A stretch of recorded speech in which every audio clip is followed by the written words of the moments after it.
October had always been my favorite month. There was something about the weather that felt perfect. It was never too hot, never too cold, and the trees around our neighborhood slowly changed from green to orange and brown. Whenever the wind picked up, leaves would scatter across the sidewalks and lawns, filling the air with that unmistakable October smell. When I was younger, my friends Liam and Billy and I had a tradition. We would rake enormous piles of leaves and then wrestle around in them. We were around 9 to 12 years old when we did this, and when we were about 10 or 11, we took those wrestling matches very seriously.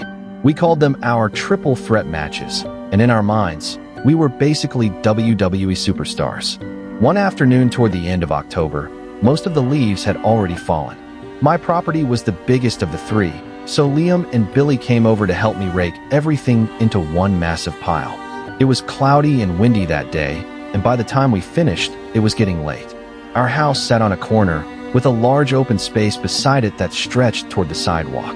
That sidewalk led into a short dead-end street with only 2 houses on it. One belonged to an older couple who seemed not to care about much of anything.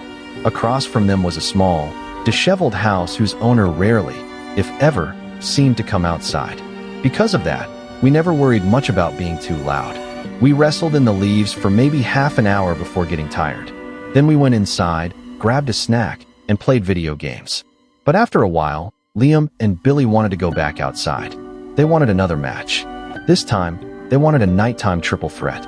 So we headed back out. By then, it was almost completely dark.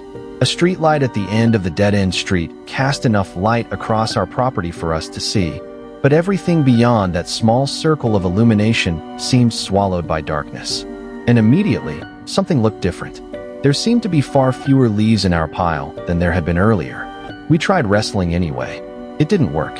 The pile had spread out too much, so we grabbed the rakes and started rebuilding it. That's when Liam noticed something strange. There was a long, oddly shaped pile of leaves nearby. None of us remembered making it. Liam walked over and started raking it toward our main pile. Then he suddenly stopped. There's something under the leaves. We all froze. Then we hurried over. Together, we began brushing the leaves away. And within seconds, all 3 of us screamed. There was a grown man underneath the pile. For a few seconds, none of us moved. We just stared.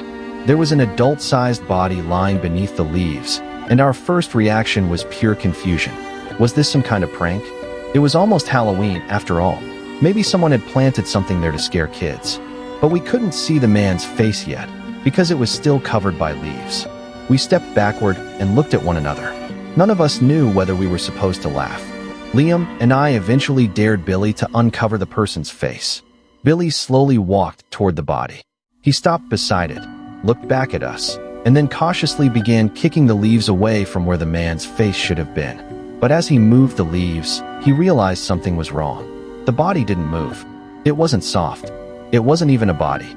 Billy had exposed part of the figure, and underneath the leaves was something hollow and hard. There was no face, no head, no person at all. It was a fake body. Someone had deliberately planted it beneath the leaves. The immediate fear gave way to another question. Who had put it there? And why? We didn't have to wonder for long. Just behind the pile was a bush. And suddenly, we noticed someone hiding inside it. A man. We shouted toward him. "We see you." The man came out of the bushes laughing. He was acting like he'd just pulled off the greatest prank imaginable. He laughed and bragged about how badly he had gotten us. But the moment we got a good look at him, the joke didn't feel funny anymore. He was much older than us, probably around 60, and there was something unsettling about his appearance. His eyes were huge and bulging. His teeth were crooked. He looked rough, unkempt, and frightening. Most noticeably, he was breathing heavily. He told us that he had planted the fake body because he always watched us playing in the leaves and thought it would be funny to scare us. That sentence stayed with me. He said he always watched us. At the time, I couldn't explain why those words bothered me so much. But they did. Liam tried to be friendly about the whole thing, apparently willing to accept that it was just some strange Halloween prank. I wasn't. Something about this man felt wrong. I looked at my friends and said we should go inside. We left the man standing there. Once inside, I told my dad what had happened. He went outside to check the area himself. But by the time he got there, the man was gone. So was the fake body. We eventually went back to playing video games. All 3 of us agreed that the guy was a complete freak. Eventually, Liam and Billy went home. Not long after that, I went upstairs to my room. Everything seemed normal again.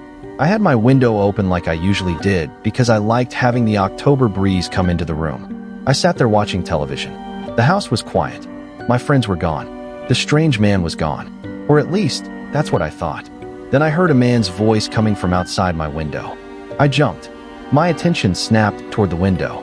At first, I couldn't see anyone. The room was dim, and the darkness outside made it difficult to make out anything beyond the glass. Then the voice spoke again. I didn't mean to creep you out earlier. I froze. The voice continued. I live in the house across the street over there. Then came the part that made my stomach drop. I like watching you kids playing in the leaves. I couldn't believe what I was hearing. A stranger was standing outside my bedroom window. The same stranger we'd discovered hiding near the pile of leaves. The same man who had admitted that he'd been watching us. I kept staring at the window, trying to see him through the darkness. Then his face slowly came into view. It was him. The same strange, frightening face from earlier. Before I could react, he reached one arm underneath my window. His hand pushed the window upward, opening it farther. Then he started trying to climb inside. For a moment, it seemed like he genuinely intended to get through the window, but he couldn't fit. The opening wasn't large enough. So instead, he began reaching toward me. That was when I screamed, "Dad!" I ran out of my room and went upstairs as fast as I could. I rushed into my dad's room, pulled him out of bed, and tried to explain what was happening. Then I dragged him toward my window. But by the time we got there, the man was gone. There was nobody outside. The darkness around the house looked completely empty. I told my dad where the man lived. Across the street, in the dead-end street. My dad immediately went over there with me. He marched to the house and began banging on the door. There was no answer. He knocked again. Still nothing. The house looked just as disheveled as it always had. For years, we'd barely thought about it. We knew someone lived there, but the owner rarely came outside. It had simply been another house on the street. Now it felt completely different. My dad called the police. When the officers arrived, my dad took me back toward the house with them. This time, there was no ignoring the knocking. Eventually, the man opened the front door. And the moment I saw him, I knew it was the same person. I was too young to understand everything that was happening. I couldn't recognize the signs. But my dad and the police apparently noticed something immediately. They believed the man was under the influence of drugs. My dad later said he thought it was likely crystal meth. I remember looking past the doorway and seeing inside the house. It was an absolute pigsty. The place was filthy and disorganized, nothing like a normal, well-kept home. At the time, I didn't understand what I was looking at. I just remember thinking how strange the inside of that house was. But years later, when I thought back on everything, the pieces seemed to fit together. The strange man, the fake body, the way he hid in the bushes, the way he talked about watching us, and then the fact that he had actually come to my bedroom window. The most disturbing part wasn't the fake body. It wasn't even the fact that we discovered a grown man hiding in a bush while we were playing outside. It was what he had told us. He said he always watched us. At the time, we were children. We had been playing outside on our property, laughing, wrestling, throwing ourselves into piles of leaves, and pretending we were professional wrestlers. We thought the adults around us simply ignored us. We never imagined that someone might have been deliberately watching.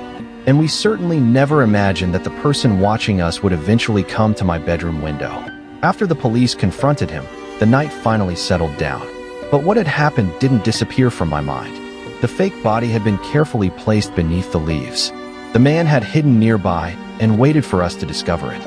He had watched our reaction. Then, after we'd gone inside, he'd somehow known enough about us to come back later. He knew where I lived. He knew which house belonged to us. He knew we played in the leaves. And he knew enough to approach my bedroom window. That was the part that stayed with me. There was nothing supernatural about what happened.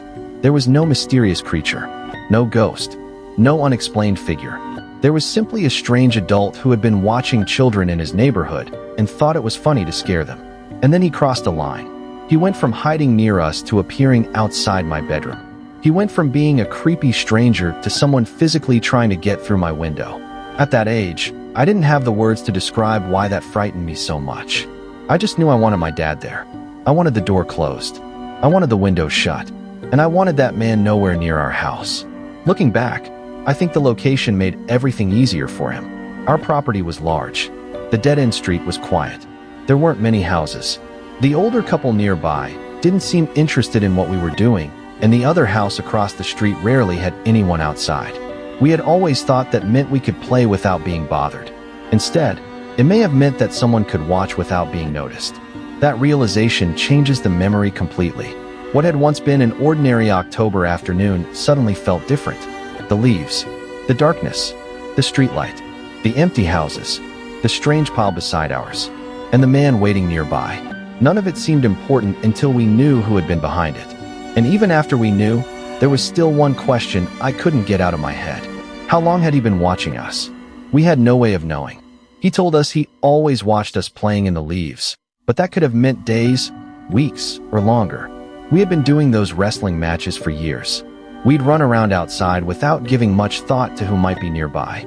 We assumed that because the street was quiet, we were alone. We weren't. The man had apparently been watching from the same neighborhood the entire time. And on that October night, he decided to turn that observation into a prank. The fake body was only the beginning. He waited until we found it. He hid in the bushes and watched us react. Then he came out laughing. At first, it seemed like the kind of bizarre Halloween prank that a child might remember as a funny story. But his appearance and behavior made it difficult to laugh. He looked frightening. He was breathing heavily. His eyes were wide. His teeth were crooked. And the way he casually talked about watching us made the whole situation feel wrong. Then he disappeared. We thought that was the end of it. It wasn't. Later that same night, while I was alone in my bedroom, he appeared outside my window. His voice came from the darkness. He apologized for creeping me out. Then he told me he liked watching us, and he tried to climb inside. That changed everything. My dad and the police eventually confronted him, and the man was identified as the person we'd seen earlier. My dad believed he was on crystal meth, and the condition of his house only added to the picture. But what I remember most isn't what happened to the man afterward.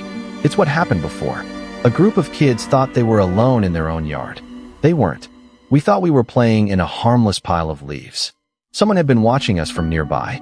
We thought the strange body was just a prank. It was. But the person who planted it wasn't someone we knew, and he wasn't someone we wanted anywhere near us.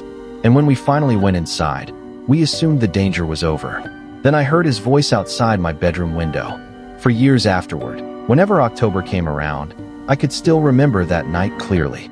The cool air, the dark yard, the streetlight, the sound of the wind moving through the fallen leaves, and the realization that sometimes the scariest thing isn't something impossible to explain. Sometimes it's simply discovering that a stranger has been paying far more attention to you than you ever realized. We had spent that evening pretending to be wrestlers, throwing ourselves into piles of leaves and laughing. We never imagined that one of those piles would hide a fake body. We never imagined the person responsible would be hiding only a few feet away. And we definitely never imagined that, hours later, the same man would be standing outside a child's bedroom window. Looking back now, the memory is still unsettling for one simple reason. That man wasn't a monster from a story. He was real. He lived across the street.